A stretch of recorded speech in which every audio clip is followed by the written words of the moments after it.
Let's talk about Philippe Coutinho, who left Liverpool for a lot of money, went to Barcelona. How do you think he did in Spain, Mr. Burley?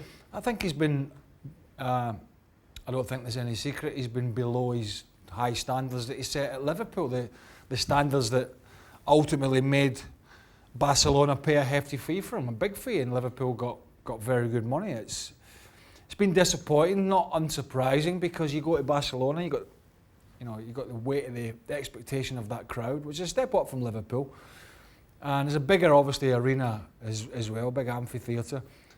And then you got that little fella from Argentina who sort of does some wonderful things. And so the pressure changes and the expectation changes. And you know, I don't buy the fact that he was terrible.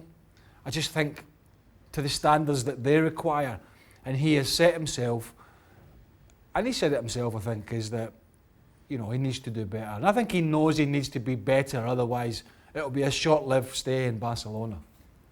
We don't have Not that short, but you know. Yeah, but we have like a season worth of evidence. I think he'll be desperate to do well. Let's take a look at how he got on in his first season at Barcelona. And for a lot of players, that was first full season, because he went the the season January. before he had something like 10 goals in 6 months, and from going in January to the end of the season, he had something like 10 goals, and he had 12 at Liverpool. So he got double for the season, but that was, you know, 6 months at Liverpool, 6 months at Barcelona.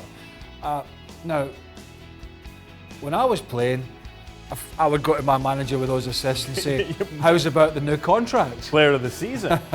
You know, but you know, in 11 goals, it depends where he scored those goals.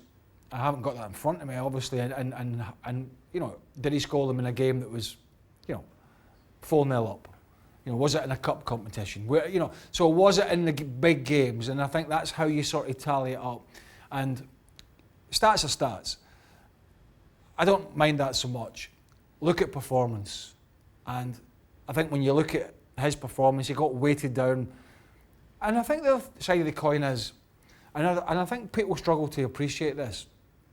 In fact, I'm bloody sure people struggle to appreciate it. Is that they think, a lot of people think, because a guy has a $150 million move or whatever it was, because he earns hundreds of thousands a week, because he plays for Brazil, because he can do all these wonderful things, that they don't have a crisis of confidence. But they do. He didn't choose to be a £150 million player. He didn't choose to have that price tag on his head, but he's having to deal with it, and that's the problem. He's a human being like everybody else. If a crowd's booing you, and I don't know how much they have, but he's had a little bit of the bird, as we would call it, from the crowd. There's no doubt about that. And you get it at the Bernabeu as well. And listen, Ronaldo had it, and Bale's had it big time. It happens, and you've got to be able to handle that. And certain guys can handle it differently. Some people have thicker skin, and other people it affects them. It affects their performance. They start thinking about it when they go on the field. On top of that, as I say, you're looking at the dynamic of the team. Where's he going to fit in best? That midfield, you know, with Rakitic, Busquets in there. Can he fit in there, or is he going to be better out in a wider position? How does that affect Messi? Can he play with Messi?